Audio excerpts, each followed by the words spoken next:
우리가 우리 인생을 살다가 보면 모든 게 부족하고 메마르고 삭막한 그런 흉년을 만날 때가 종종 있습니다. 농경사회나 유목사회 때는 가뭄이나 태풍과 같은 자연재해를 인해서 흉년을 경험하지만, 그러나 오늘 같은 산업사회인 이 현대를 사는 여러분과 내게는 다른 종류의 흉년을 경험하게 되더라 하는 겁니다.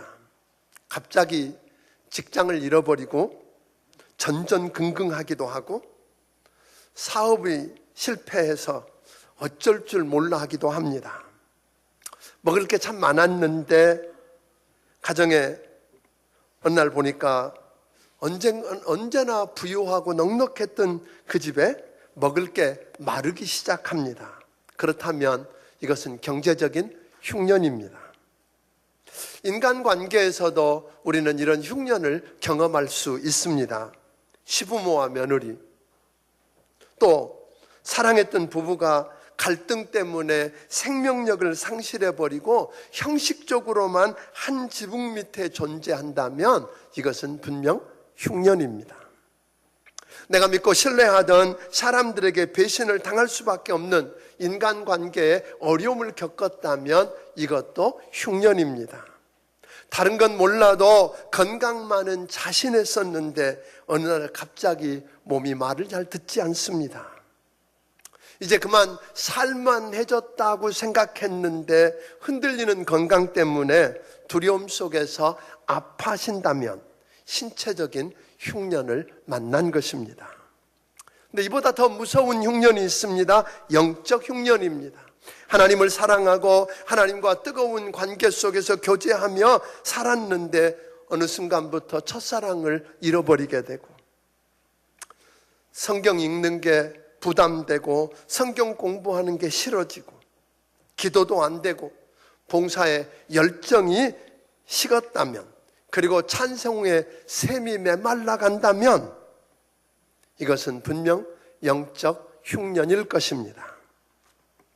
사랑하는 성도 여러분, 혹 여러분들 가운데서 이런 인생의 흉년을 경험하고 있지 않는지 모르겠습니다. 분명히 종류는 다르고 색깔은 달라도 흉년을 경험하면서 어쩔 줄 몰라 하며 어둠 속에서 한숨 짓는 분들이 많이 있을 거라는 생각이 듭니다. 흉년을 만나게 되면 앞이 깜깜해지고 지금 흑암을 경험하게 됩니다. 그러나 그 깜깜한 흑암 때문에 너무 두려워하지 않기를 바랍니다. 이사야서 45장 3절은 우리에게 이렇게 이야기합니다. 같이 읽어봅니다. 시작. 내게 흑암 중에 보화와 은밀한 곳에 숨은 재물을 주어 내 이름을 부르는 자가 나 여호와 이스라엘의 하나님인 줄을 내가 알게 하리라. 하나님은 흑암 중에 보화를 감추어 두시는 분이라고 말합니다. 뿐만 아니라 하나님은 흑암 중에 일하시는 분이랍니다. 오늘 여러분과 내가 흉년을 만나서 흑암을 경험했다면 너무 두려워하지 않게 되기를 바랍니다. 흉년의 때에 너무 상심하지 않기를 바랍니다. 인생은 얼마든지 새롭게 태어날 수 있고 오늘 얼마든지 역전될 수 있다는 사실을 여러분 믿으시기를 바랍니다. 문제는 그 흉년의 때에 그 흉년을 어떻게 해석하고 어떻게 바라보고 그것에 어떻게 반응하느냐에 달려 있기 때문입니다. 오늘 본문은 흉년 이야기로 시작합니다. 엘리멜렉과 나오미 가정이 흉년을 경험합니다. 그들이 그 흉년 앞에서 어떻게 흉년을 해석하고 그것에 반응을 했는지가 나옵니다. 오늘 여러분의 인생길에서 흉년을 만나거든 오늘 우리는 과연 그 흉년을 어떻게 해석하고 어떻게 반응하며 살아야 할지를 가르치고 있는 것이 오늘 본문이라고 하는 것입니다. 우리 룻기 1장 1절을 다시 한번 읽어보겠습니다. 같이 읽습니다. 사사들이 치리하던 때에 그 땅에 흉년이 들이니라. 유다 베들레헴의 한 사람이 그의 아내와 두 아들을 데리고 모압 지방에 가서 거류하였는데, 어느 날 엘리멜렉이라고 하는 집안에 흉년이라고 하는 먹장구름이 몰려왔다는 겁니다.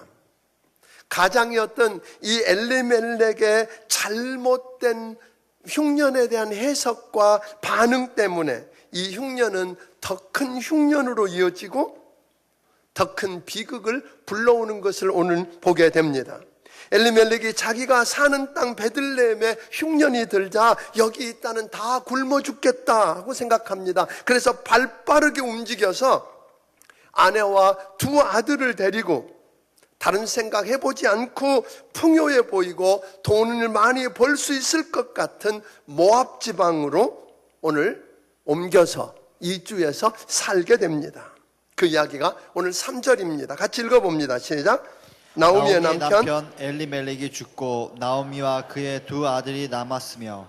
오늘 여러분 그 좀 더 살 것 같고 기회가 주어질 것 같고 부유해질 것 같아서 어디로 옮겼어요? 모압 지방으로 옮겼는데 남편이 죽었답니다. 엘리멜렉이 죽었습니다. 이제는 부인과 두 아들만 남았는데 오늘 비극은 거기 그치지 않습니다. 두 아들이 그 땅에 있는 여인들과 결혼을 하고 10년 정도 살게 되었는데 두 아들도 죽었답니다. 그게 5절입니다. 같이 한번 5절을 읽습니다. 시작. 말론과 기럨 두 사람이 다 죽고 그 여인은 두 아들과 남편의 뒤에 남았더라. 여러분, 흉년이 몰려왔습니다. 그래서 아버지이자 가장이었던 엘리멜렉이 죽고 이어서 그의 두 아들들이 죽고 이제 나오미와 두 이방 며느리만 남았답니다. 오늘 본문이 있는 룻기는 흉년을 만났던 한 가정이 어떻게 참담하게 몰락해 가는가를 이야기하기 시작합니다. 그런데 놀라운 것은 비극으로 시작된 룻기의 비극은 비극으로 끝나지 않는다는 것입니다. 룻기는 가장 엘리멜렉이 흉년을 만났을 때 그 흉년을 잘못 해석하고 잘못 반응해서 비참하게 몰락한 이야기로 끝나지 않고 그 무너져버린 가문에 우리 하나님이 개입하셔서 실패까지 사용하셔서 일하시는 하나님의 가슴 벅찬 사랑의 이야기로 끝이 난다고 하는 것입니다. 사랑하는 여러분, 오늘 여러분과 내가 얼마든지 룻기에 나오는 엘리멜렉 가정처럼 흉년을 만날 수 있습니다. 그 흉년을 우리가 어떻게 해석하고 그것에 어떻게 반응하느냐에 따라서 더 비참하고 더 참담한 흉년을 경험할 수 있습니다. 그러나 거기가 끝 아닐 수 있다고 하는 거 잊지 않게 되기를 바랍니다. 자, 그렇다면 첫 번째로 인생길에서 흉년을 만났을 때 우리는 어찌해야 하는가 하는 것입니다. 1절에 보니까 오늘 1절은 이렇게 이야기합니다. 사사들이 치리하던 때에 그 땅에 뭐가 들었더라? 흉년이 드니라 그랬어요. 엘리멜렉이 살고 있었던 그 땅에 흉년이 들었답니다. 그런데 더 기가 막힌 이야기는 그 흉년이 어디에? 유다 땅, 가나안 땅에 흉년이 들었다는 거고요. 더군다나 베들레헴 에브라다에 흉년이 들었다는 거예요. 말이 안 됩니다.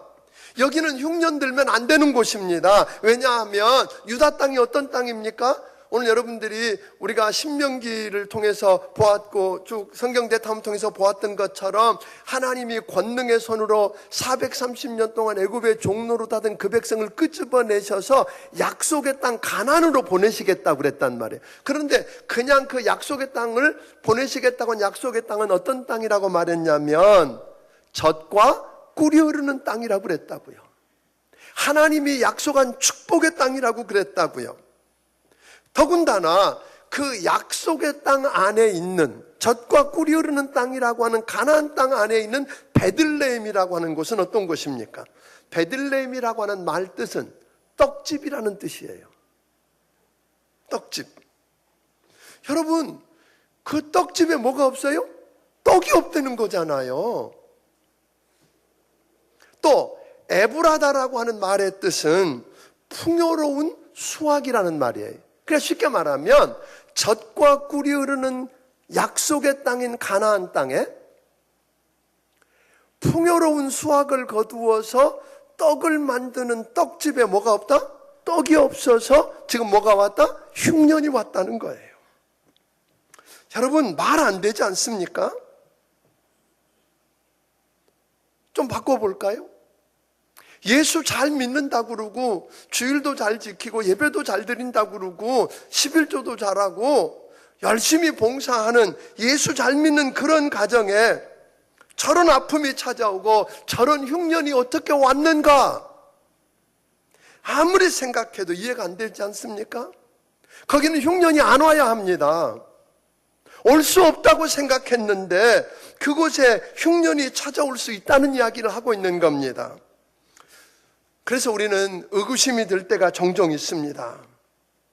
여러분, 우리 삶 속에 갑자기 찾아오는 이 흉년, 이런 흉년은 왜 찾아올까요? 그것도 흉년이 들면 안 되는 곳에, 흉년이 찾아오면 안 되는 곳에 왜 흉년이 찾아오겠느냐는 말입니다. 그래서 우리는 늘 하나님 앞에 이런 질문을 합니다. 하나님, 왜?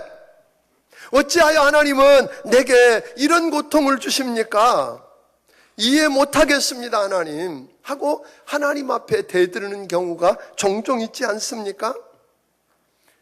그래서 스캇 팩이라고 하는 분이 흉년을 만나면, 어려움을 만나면 많은 사람들이, 대부분의 사람들이 그 자기가 만난 흉년, 자기가 만난 당면한 문제가 두려워서 피하려고 든다는 거예요.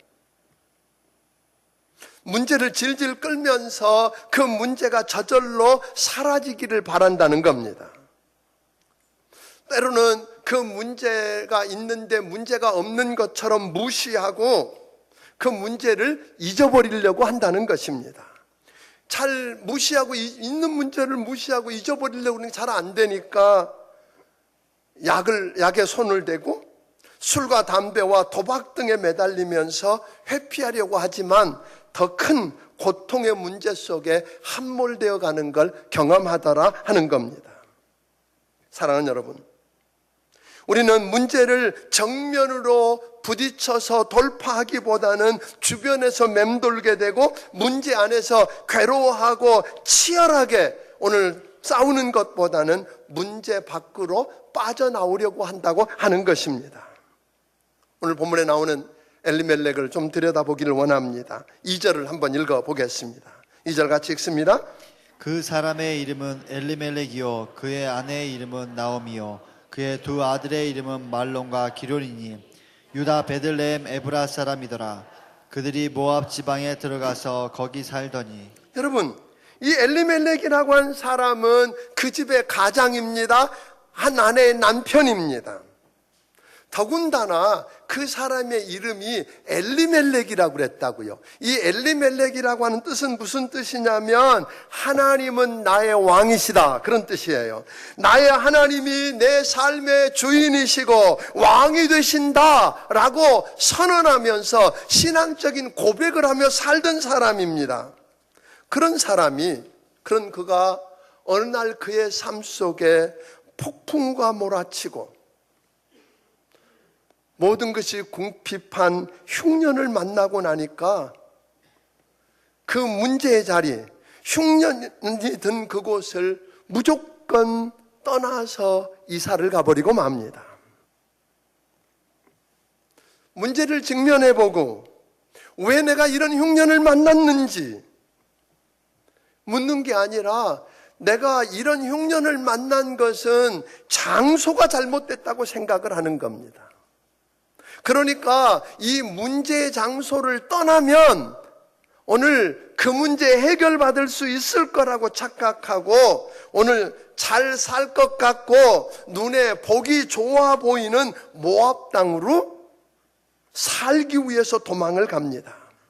여러분, 그런데 모압 땅이 어떤 땅인지 아시지 않습니까? 우리가 신명기 대탐험을 할 때 보았던 것처럼 모압 족속들이 뭐 하는 사람들이었어요? 이스라엘 백성들이 가나안 땅으로 가는 길목을 막고 못 가겠던 사람들이에요. 그래서 하나님께서 저들은 절대로 하나님의 회중에 못 들어온다고 그래요. 하나님의 총회에 들어올 수 없는 원수입니다. 함께 할 수 없는 사람들이라고 하는데, 그런데 그런 내용을 다 알면서도 먹을 것만 많이 있으면, 잘 살 수만 있다면, 부자가 될 수 있다면, 편해질 수 있다면 그건 아무래도 상관이 없다고 생각한 거예요. 그래서 그는 모압으로 지금 도망을 간 것입니다. 그렇게 하면 살 줄 알았어요. 그렇게 하면 굶어 죽지 않고 부자 될 줄 알았어요. 그런데 무슨 일이 일어났다고 말합니까? 남편도 죽고 두 아들도 죽고. 그래서 나옴이라고 하는 이름의 뜻이 무슨 뜻이냐면 본래 기쁨이라는 뜻이에요. 그런데 이제 돌아오면서 그가 말합니다. 나를 더 이상 기쁨이라고 부르지 말고 말하라 하라. 괴로움이란 말이에요. 고통이라는 말이에요. 그렇게 부르라고 이야기합니다. 시편 11편 1절을 우리 한번 같이 읽어봅니다.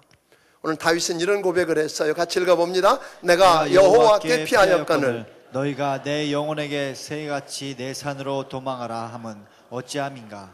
여러분, 우리가 흉년을 만나고 고난의 길을 만나면 우리 앞에 보통 두 개의 길이 펼쳐지게 됩니다. 하나는 다윗이 선택했던 것처럼 여호와께 피하는 길이고, 또 하나는 세상 사람들이 권하는 길입니다.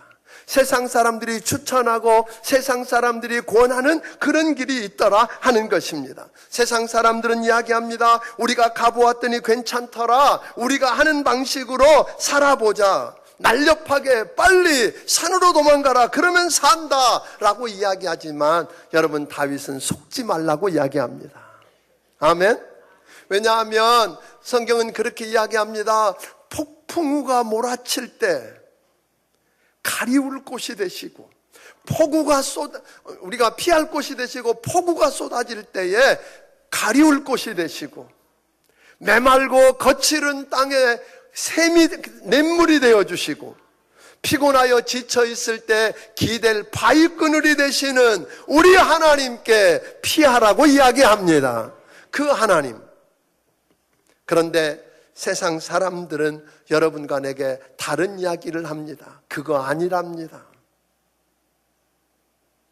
이게 사는 길이라고 세상 사람들이 추천하는 데를 따라서 우리가 잘못 갑니다.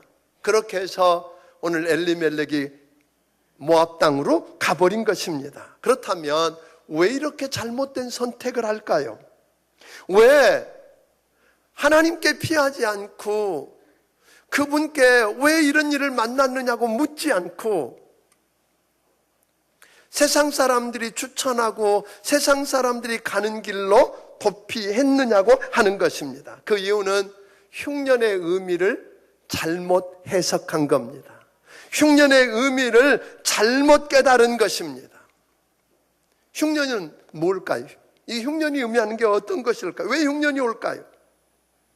1절에 보니까 그 빌미를 우리에게 이렇게 제공합니다. 사사들이 치리하던 때에 그랬어요. 그러니까 이 지금 룻기서는 언제 기록됐냐면 이 룻기 시대는 사사 시대예요. 근데 사사 시대를 한마디로 요약해 놓은 것이 있어요. 사사 시대를 어떻게 요약했느냐 하면 그 시대는 왕이 없어서 사람들이 자기 소견에 오른 대로 살던 시대. 단순히 지도자만 없었다는 이야기가 아니에요. 단순히 왕만 없었던 게 아니라 오늘 하나님이 더 이상 저들의 왕이 되지 못했던 시대. 그래서 저들이 원하는 대로 제 멋대로 제 마음대로 살다가 오늘 죄짓고 흑암의 시대를 경험했던 시대라고 말합니다. 그래서 하나님을 떠나서 제 멋대로 살고 있는 저들에게, 잘못 사는 저들에게 찾아온 흉년은 하나님의 징계였다고 하는 것입니다. 그 백성들을 향한 하나님의 가슴 아픈 징계의 채찍이 바로 흉년이었다고 이야기합니다. 사랑하는 여러분, 가정이 흔들린가요? 사업이 비틀거리는가요? 건강이 이상해지기 시작했는가요? 분명 이것은 흉년의 사인입니다. 적신호입니다. 그런데 알아야 될 것은 이때 이 모습은 나를 사랑하시는 하나님이, 나를 절대로 포기하실 수 없는 그 하나님이 나를 깨우쳐서 새롭게 다듬어서 쓰기 위해서 내 영혼을 각성시키시려고 하나님이 회초리를 드신 것이고 채찍을 드신 것이라고 하는 것 기억하기를 주의 이름으로 축원합니다. 물론 모든 이 흉년이, 모든 고난이 죄 때문에 오는 건 아닙니다. 죄와 상관이 없이도 옵니다. 욥이 그랬던 것처럼 하나님께서는요, 종종 우리를 신앙을 시험해 보려고, 테스트해 보고, 훈련하고, 교육하려고 때로는 흉년을 만나게 하십니다. 예를 들면 여러분과 하나님께서는 여러분과 내가 그저 편안하고 잘 살 때 하나님을 찬양하고 예배하는 것만 갖고 못 믿겠다는 거예요. 어려움을 만나고 흉년을 만날 때도 여전히 하나님만 의지하고 그분을 예배하는지 보고 싶으신 거예요. 그래서 여러분이 아는 것처럼 아브라함의 시험이 있었던 거잖아요. 100세의 아들을 주었어요. 100세에 난 아들, 얼마나 귀해요. 그런데 하나님이 어느 날 갑자기 100세에 낳은 아들 이삭을 뭐 하라고요? 바치랍니다. 제물로 바치라는 거예요. 이해할 수 없지요. 그렇지만 아브라함은 하나님의 약속을 믿었고 하나님의 그 신실하심과 하나님의 부활을 믿었던 거잖아요. 하나님이 그것을 주시라고 하시고 이렇게 바치라고 하시는데 이유가 있을 거라고 믿고 순종했더니 오늘 잡기 전에 하나님이 급히 부르시더니 이런 이야기를 하잖아요. 내가 독자 이삭보다 나를 더 사랑하는 줄 내가 이제 알았다. 아멘? 그게 아브라함의 나머지 하나님 앞에 보장 아니었던가요? 사랑하는 성도 여러분, 저는 오늘 여러분과 내가 만난 그 흉년을 통해서, 여러분과 내가 만난 그 고난을 통해서 하나님만 의지하고 그 순간에도 여전히 하나님을 바라보면서 그 하나님께 의지하는 것을 우리 하나님께 보일 수 있기를 주의 이름으로 축원합니다. 그 환난과 오늘 흉년을 통해서 하나님은 하나님의 그것이 손이 되어서 여러분과 나를 다듬으시고 만들어 가신다고 하는 것 기억하기를 주의 이름으로 축원합니다. 그러므로 흉년이 왔을 때 더군다나 약속의 땅이요 떡집인 오늘 베들레헴에 흉년이 왔을 때, 흉년이 오면 안 되는 그곳에 흉년을 경험했을 때, 오늘 여러분과 내가 주님을 믿는다 그러고 주님 뜻대로 산다고 하고 예수 믿는 사람인데 흉년을 만났다면 여러분 마땅히 그때는 하나님 앞에 질문해 보아야 할 것입니다. 하나님, 내가 만난 이 흉년이 무엇을 의미합니까? 왜 하나님 나로 하여금 이 자리에 넘어지게 하시고 이 흉년을 통해서 고난당하게 하시는지 그 이유를 깨닫게 해달라고 처절하게 하나님 앞에 매달리면서 물을 수 있는 여러분이 되기를 바랍니다. 그저 도망가기 전에 오늘 모압 땅으로 부자 될 것 같고 그 문제 해결할 것 같다고 세상 사람들이 말하는 방법을 쫓아가기 전에 하나님 앞에 씨름해보는 여러분이 되기를 주의 이름으로 축원합니다. 뿐만 아니라 그 하나님 앞에서 나 자신을 치열하게 들여다보고 오늘 점검해 보십시오. 내게 어떤 문제가 있는지. 오늘 그 문제를 점검해 보면서 하나님 앞에 서는 여러분이 되기를 바랍니다. 그렇게 되면 여러분은 엘리멜렉처럼 어리석게 흉년을 그저 피해서 도피해서 모압으로 잘못된 선택을 하지 않게 될 줄로 믿습니다. 오늘 여러분 태양을 등지면 더 어두워집니다. 태양에서 멀어지면 점점 더 추워집니다. 오늘 여러분 태양되는 하나님에게서 등을 지면 오늘 여러분 추위와 기근과 고통을 만날 것입니다. 멀어지면 더 심해질 것입니다. 엘리멜렉은 흉년이 왔을 때 왜 이런 흉년이 왔는지 하나님 앞에 처절하게 묻고 그것을 해석하는 일, 그리고 반응하는 걸 실패했기 때문에 여러분 잘못된 곳으로 도망했고, 그래서 하나님을 멀리 떠나서 비참해졌다고 하는 것 우리에게 이야기합니다. 1장 20절과 21절은 그래서 이렇게 설명합니다. 같이 읽어봅니다. 시작. 나오미가 그들에게 이르되 나를 나오미라 부르지 말고 나를 마라라 부르라. 이는 전능자가 나를 심히 괴롭게 하셨음이니라. 내가 풍족하게 나갔더니 여호와께서 내게 비어 돌아오게 하셨느니라. 여호와께서 나를 징벌하셨고 전능자가 나를 괴롭게 하셨거늘 너희가 어찌 나를 나오미라 부르느냐 하니라. 사랑하는 여러분, 흉년을 만나가지고 그래도 아직 남아있는 걸 가지고 풍족하게 떠났는데 이제는 빈손이랍니다. 사랑하는 남편과 두 아들과 함께 떠났는데 이제 자기 혼자랍니다. 오늘 여러분들 가운데서 금년 한 해 시작할 때 풍족하게 시작했는데 빈손을 들고 어찌할 줄을 모르는 흉년을 경험한 분도 계실 것입니다. 함께 떠났는데 혼자만 남아버린 사람도 있을지 모르겠습니다. 그러면 우리는 어찌해야 할까요? 놀랍게 성경은요, 오늘 이 룻기서는 그걸로 끝나지 않는다는 거예요. 한 가정이 흉년을 만나서 처참하게 몰락하고 다 무너져 버린 거로 끝나는 게 아니라 당연히 그렇게 끝나야 할 그 가정에 하나님은 새로운 기회를 주시고 회복시키셔서 영화롭게 하시는 걸 보게 되더라는 것입니다. 우리는 이때 종종 이렇게 할 수 있습니다. 나오미가 얼마든지 그 땅에서 이게 내 운명이라고, 이렇게 살 수밖에 없다고, 뭐 어떻게 하겠느냐고, 될 대로 되라지 뭐 하고 무너질 수 있었을 것입니다. 그런데 나오미는 그렇게 하지 않았답니다. 6절을 읽어봅니다. 같이 읽습니다. 시작. 그 여인이 모압 지방에서 여호와께서 자기 백성을 돌보시사 그들에게 양식을 주셨다 함을 듣고 이에 두 며느리와 함께 일어나 모압 지방에서 돌아오려 하여. 여러분, 나오미는 뭘 들었어요? 그 땅에 하나님께서 흉년이 들어서 다 끝나는 줄 알았던 그 땅에 하나님이 개입하셔서 양식을 주셨다는 거예요. 아멘. 그 땅에 하나님이 돌아보시고 은혜 주셨다는 소문을 들었어요.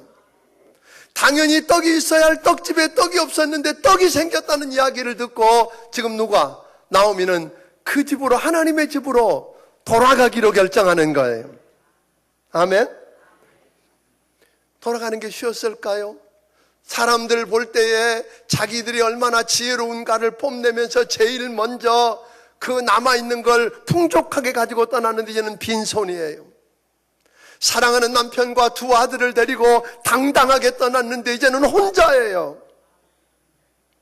얼마나 부끄럽고 얼마나 창피하고 낯을 들 수가 없는데 그거 다 내려놓고 돌아가겠다고 결단하는 거예요. 오늘 여러분들 가운데 풍족하게 떠났지만 빈손인 분이 계실지 모르겠어요. 여럿이 함께 떠났는데 혼자라고요? 금이 환영하는 게 아닐지 모릅니다. 오늘 여러분 빈손 들고 부끄럽고 수치를 감당하고 홀로 그 앞에 나와야 될지 모르지만 돌아오는 것이 여러분 회복의 시작입니다. 오늘 여러분 흉년을 만났거든 하나님 앞으로 돌아오십시오. 예배의 자리로 돌아오십시오. 하나님 앞에 다시 무릎을 꿇어보십시오. 그러면 어떤 일이 일어났던가요? 그냥 실패 있는 그대로, 빈손인 채 그대로, 혼자인 채 그대로 돌아와 보세요. 4장 17절은 우리에게 이렇게 이야기합니다. 제가 다 이야기할 수 없어서 자르는 것은 성경 대탐험 때 이야기할 거예요. 17절 읽어보겠습니다. 시작. 그의 이웃 여인들이 그에게 이름을 지어주되 나오미에게 아들이 태어났다 하여 그의 이름을 오벳이라 하였는데 그는 다윗의 아버지인 이새의 아버지였더라. 사랑하는 여러분, 당연히 가장도 죽고 두 아들도 죽었어요. 홀로 남았어요. 빈손이에요. 끝나야 돼요. 그게 정상인데 그 가정에 누구를 주셨어요? 오늘 보아스를 통해서 오벳이라고 하는 아이를 주셨는데 그게 이세의 할아버지, 즉 다윗의 할아버지예요. 가장 위대한 이스라엘, 가장 위대한 왕, 영광스러운 왕이 그 가문에서 태어나는 거예요. 더 놀라운 것은 예수 그리스도가 그 가문을 통해 오셨다는 거예요. 아멘. 하나님은 이렇게 하실 수 있습니다. 사랑하는 성도 여러분, 흉년을 맞으셨습니까? 왜 그 흉년을 주셨는지 잘못 해석하고 잘못 반응해서 도망가다가 더 비참해지셨나요? 다 잃어버리셨나요? 희망이 전혀 없어 보이신가요? 지금은 하나님께로 돌아올 때입니다. 하나님 앞에 예배의 무릎을 꿇을 때입니다. 주님 앞에 기도의 무릎을 꿇을 때입니다. 우리 하나님이 다시 회복하실 것입니다. 오늘 나오미의 가정을 회복시키신 전능하신 하나님이 오늘 여러분과 나를 회복시키실 수 있음을 믿으시기를 바랍니다. 오늘 그래서 이번 한 해 여러분들에게 부탁을 드립니다. 이제 오늘이 마지막 주일입니다. 2013년에 오늘 오후 예배가 있고 이제 송구영신 예배가 있는데 오늘 여러분 어찌하든 간에 마음을 낮추고 하나님 앞에 돌아와서 엎드림으로 오늘 다시 회복이 시작되는 것을 경험하기를 바랍니다. 무엇보다 송구영신 예배 때 오시면 내년 한 해 저는 우리 교회가 새로운 도전을 선포하고 싶습니다. 그 놀라운 도전을 듣고 하나님 앞에 새롭게 돌아와서 엎드려서 우리 여러분과 나를 새롭게 빚어가시고 회복시키시는 그 은혜를 모두가 다 체험하기를 주의 이름으로 축원합니다.